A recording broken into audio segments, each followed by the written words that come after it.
Oh, okay. All right.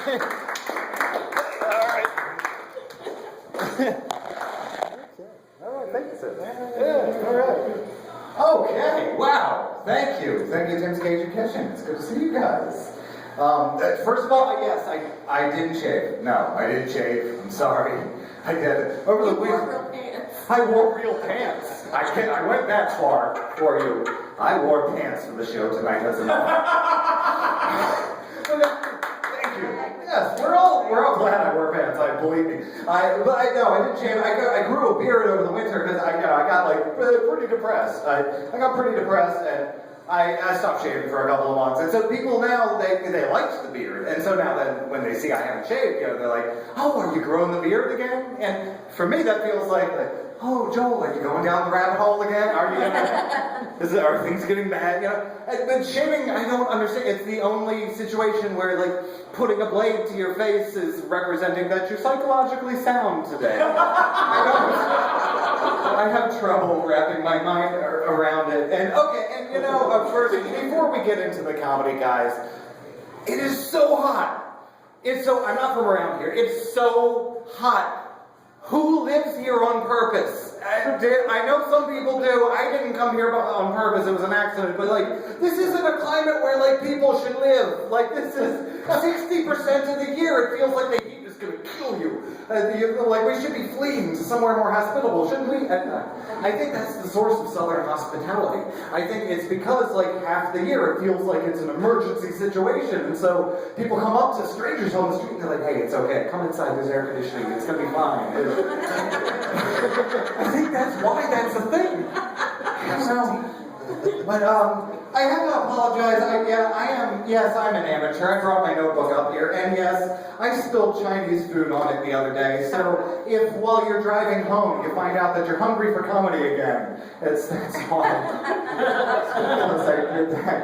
I want to get us warmed up. Do you guys want to play a game? Can we play a game? Yeah. Let's play a game. Okay, it's called Hey Fred Schneider. You guys are familiar with the B-52s? Yes.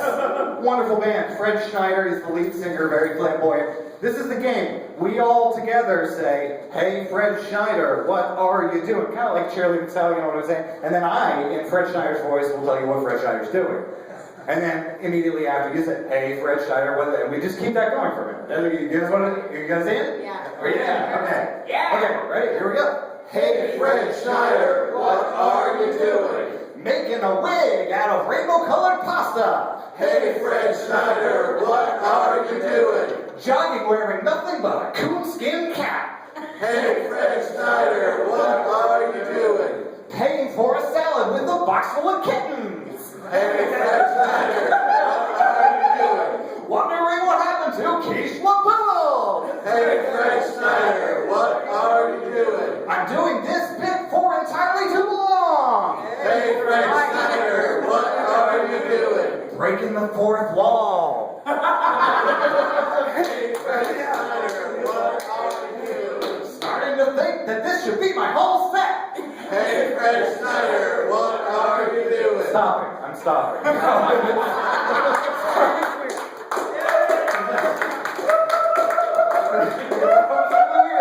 I love the B-52s. They're such a fun band. I saw them in concert in the 90s. I'm not that old. I saw them in the 90s, and it was at that point in the band's lifetime where, like, one of the band members had died of AIDS. And I didn't know which one. I grew up in the 80s. I figured it was the flamboyant one, but Fred Schneider was alive. Okay, so for me, it was like a religious experience. I came to see the B-52s, and I was like, oh, well, the lead guy died. That's what I thought in my head. And then he comes out, and it was like the second coming of Fred Schneider. It was amazing. And when he performs, he puts his hands out like this, like he's going to give the whole crowd a hug. It's so great. Fred Schneider is just so wonderful. And his voice, of course. I'm just obsessed with the voices. But I broke my finger while they were doing Love Shack, though. Because this was the 90s. People were moshing. People moshed to Cranberries Linger during that concert. It was like, yeah, it got out of hand. But no, during Love Shack, like I was crowd surfing and then they dropped me and somebody stepped on my hand. So yeah, I broke a bone. Listening to Fred Schneider is bizarre. I also almost didn't survive the 90s because of the suck MC epidemic. Some of you are too young to remember, but there was a widespread outbreak of sucker and celiac disease. You know, like MCs were getting infected left and right. It was amazing. Every other song on the radio was about what you will and will not do with a sucker MC. They were very marginalized.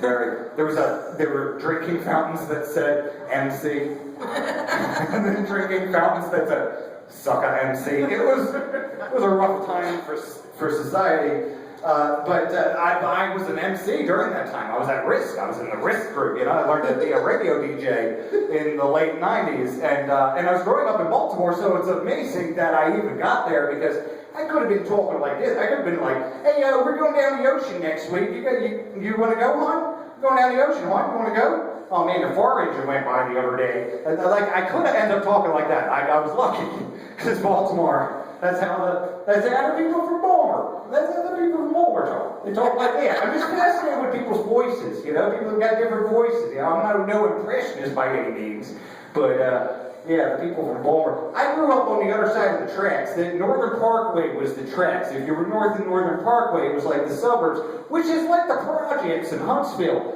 The suburbs of Baltimore look a lot like the projects around here. You guys have the cutest projects, but I'm still doing the voice right now. I'm sorry. No, but I lived on the other side of the tracks, and you know, I always use humor as a self-defense mechanism. Like I got mugged a couple times in Baltimore, and one of the times that I got mugged, I'm just walking home from Blockbuster Video. Yes, I am old. And then a guy just came up behind me with a gun, and he was like, "Hey, give me your wallet." And because I've always used humor to defend myself, I was just like, "Okay, you can have my wallet, but you have to find it."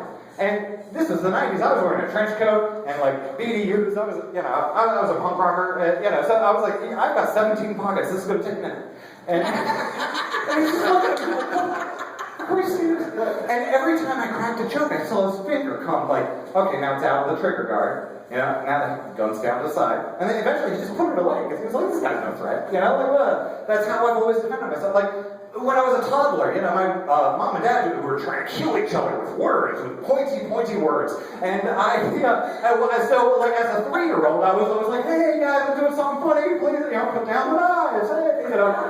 And I've been compelled to be a comedian, like, you know, for the rest of my life because of that.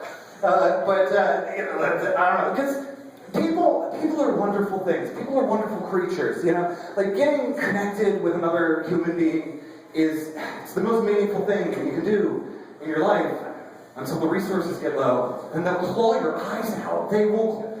I don't care who it is, family, blood family. When it gets to a point where food is scarce, they will crawl over you to get the food. And that's my feeling on people. I don't know. So that's why I use humor, because it's like if I'm making you laugh, you're probably not going to hit me. That's my theory, at least. Sometimes it goes the other way. We've had some rough shows. People ask me, like, you know, being a performer, you know, doing these performances, do you get stage fright? And it's like, okay, yeah, but like, it's when I'm, you know, sitting in the bar and people are having conversations like people do, that's when I get stage fright. When I'm up here, it's good. You know, like, we're good. Because I got this distance between me and everybody. You know, like, I'm safe. We're good, you know. It's in everyday life. That's where the stage fright happens. Up here, you know, it's great. Oh no, I just forgot the whole rest of my set. I said I like voices, you know, like, I'm not an impressionist by any means, but I love the Christopher Walken voice. Of course, it's a staple. But, like, doing the Christopher Walken voice is, like, Kevin Pollak. There's a comedian named Kevin Pollak.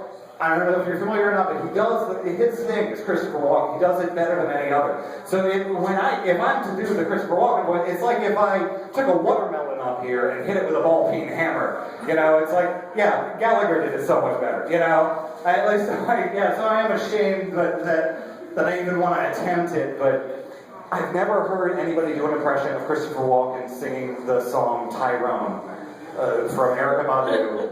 Again, yes. From the *90s, but it's such a great, you know, it's a novelty song to begin with.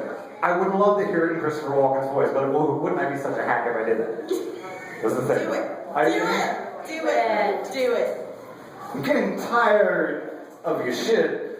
You don't ever buy me nothing. And every time you come around, you gotta bring Jim John, Paul, and Tyrone. See, why can't we be by ourselves sometimes? See, I've been having this on my mind for a long time. I just wanted to be you and me like it used to be, baby. But you don't know how to act. As a matter of fact, I think you better call Tyrone. And tell him I said, come on, help you with your shit. You better call Tyrone. Hold up, but you can't use my phone. Thank you for being here with me. I've always been obsessed. I've been obsessed with people's voices, and it's gone wrong sometimes. Is it, there's this, I lived in Pennsylvania for a little while. I moved out of Baltimore, lived in PA for more than a decade, and there's this place in Harrisburg where you get Philly cheesesteaks, and the guy that cooks the Philly cheesesteaks is named Joe, and he talks like a Muppet. Like, I'm not making fun of the guy, I'm just fascinated by the fact that he talks all the way back in the back of his throat. You know, like you go up there, don't worry, you're like, yeah, I'd like a cheesesteak and a drink. And he's like, oh, you know, you get fries for $1 extra. Yeah, it's just so Muppety, you know. And so I only got a cheesesteak once from the place and was fascinated years later. Years later, it was New Year's Eve, I was really drunk. And I stumbled into that same cheesesteak place, and I was like, oh, this is so great, this is where that guy Joe is. And I come up, and I'm like, hey, you know a guy that works here? His name's Joe, and he talks like way back in the back of his throat like this. And he was like, my name is Joe. Can I get a cheesesteak and a drink? And he said, you know, you get fries for $1 extra. Thank God, he wasn't offended. I was just so fascinated by his voice that's why, I wanted to start the whole thing with that Hey Fred Schneider game. I heard that on a talk show recently. There was like an interview and the guy was saying, this is an improv game that we used to play. And don't get me wrong, I hate improv with a passion. Because when it's good, it's great. When it's not, it's not. It's okay, but when I heard about this Hey Fred Schneider game, I was like, oh, that's fascinating, because I love the B-52s, and that's a game that everybody can play. And that's the question I'm asking you right now. Is that a game that everyone can play? Yeah. Is that a game that we can all play here tonight? Yes. We stayed this late, why don't we just do that anyway? Yeah? Are we in? We're going to play round 2 of the Fred Schneider game, only we're going to do it for real this time. It's not just me doing it. If you have an idea, if you got one, just hold up your hand, I'll come to you. Okay? Are we in? Woo! Tara is in. And Chris is half-heartedly in. Alright, we're gonna do it anyway. Okay, everybody in? Round 2 of the Hey Fred Schneider. We all know the rules, let's do it. Okay. Hey Fred Schneider, what are you doing? Strangling an octopus with a garden hose! Hey Fred Schneider, what are you doing? Walking around in drag heels. Hey Fred Schneider, what are you doing? Alienating the audience after doing so well. Fred Schneider, what are you doing? Putting an end to this again. We're not gonna, okay, I'm sorry, I will never. This is why, like I said, I hate improv when it's good. It's good when it's bad. It's what I just did. Tim's Cajun Kitchen. I feel so connected to you guys. I feel like a real bond has formed, and I want to ask you something. Can one of you give me a ride home? I don't have a ride. Wait, first, where do you live? I like Pulaski and Maston Lake. We call it the Comedy House. It's like a lot of comedians live there and crash there and are in and out. And seriously, I need a ride. Sorry. Are you into butt sex? I am moderately good at butt sex, and I have had a fee for that. Like that's this is not an even exchange ride for butt sex. No way. Chris, can you give her? You can. Okay. All right. Well, my son is done. Hey. All right by you. All right by me. Tim's Cajun Kitchen. You'll be great. I, on the other hand, have been poorly. One more time for the fantastic Joel Elliott, everybody. This is fun. You really need to This is fun. Yeah, I do. You don't have to- I do need to write. Thank you.